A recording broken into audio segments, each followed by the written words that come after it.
In this lesson, we'll be talking about mean absolute deviation. By the end of the lesson, you'll be able to find mean absolute deviation and then use the MAD to describe the variability of the data from the mean. So let's just look at the three words. Mean, which is the same as average. Remember, you add them up, add up the numbers, and divide by how many there are. Absolute, which is our absolute value, which means it's always positive.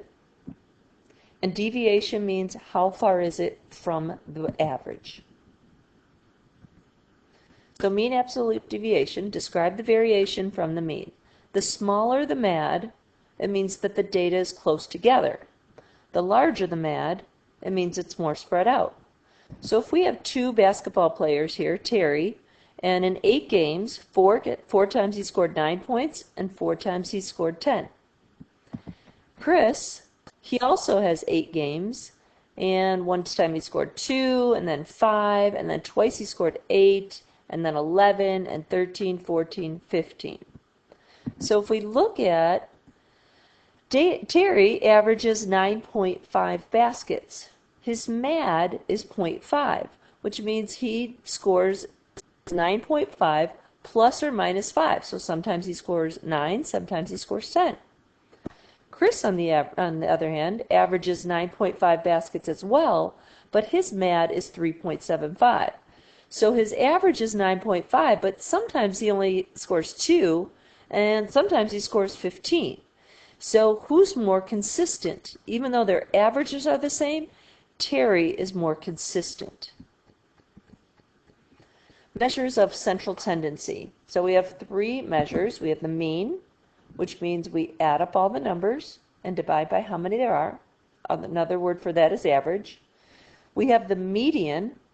That's the number that's in the middle. So when you line up the numbers, you have to put them in order from least to greatest, and then just find the one that's in the middle.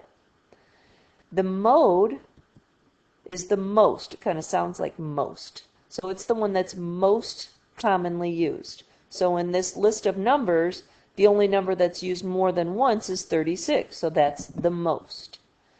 And then the range is the difference between the smallest and largest value. So you're going from 5 to 509. So that's a 504 point range. Examples. So we have 2 bowlers who bowl the following number of strikes in 9 games. Find the MAD for each bowler and describe. So here's the number of strikes for bowler 1. We have 8, 5, 5, 9, 6, 8, 7, 4, 7, 6. So those are the number of strikes he bowled in 9 games. So first we're going to do is find the mean of those. So we add up the numbers, divide by 9, and that gets us 6.2. And then we say how far is each of these from 6.2. So 8 minus 6.2, 5 minus 6.2, 5 minus 6.2. And remember, we're using the absolute value. So even if 5 minus 6.2 is a negative number, we would still just use the positive. So we subtract each one of them, each one of those data points from 6.2. And then we add up all of those numbers, those differences, and divide by 9. So the first bowler has a MAD of 1.3. The second bowler, so first we find the mean. So we add up the numbers, 10, 6, 8, 8, 5, 5, 6, 8, 9, divide by 9. So his mean, his average is 7.2. Then remember, we subtract each of those, 10 minus 7.2, 6 minus 7.2. And remember, taking the absolute value, so the positive, and we take those numbers and add them up and divide by 9, and we get 1.47.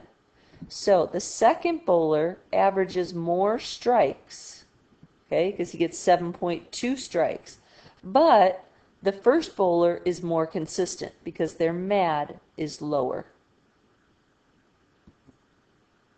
Find the 4 measures of central tendency for the data set. So mean, we add up the numbers, divide by how many there are. So divide by 7, so the average or mean is 35. The median is 29. Put the numbers in order from least to greatest and find the one in the middle. The mode is the number that's used the most often, so 25 is the only number that's listed twice. And then the range is the biggest number minus the smallest number, which is 18.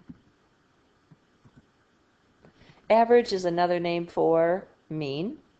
And what are the measures of central tendency? Mean, median, mode, and range.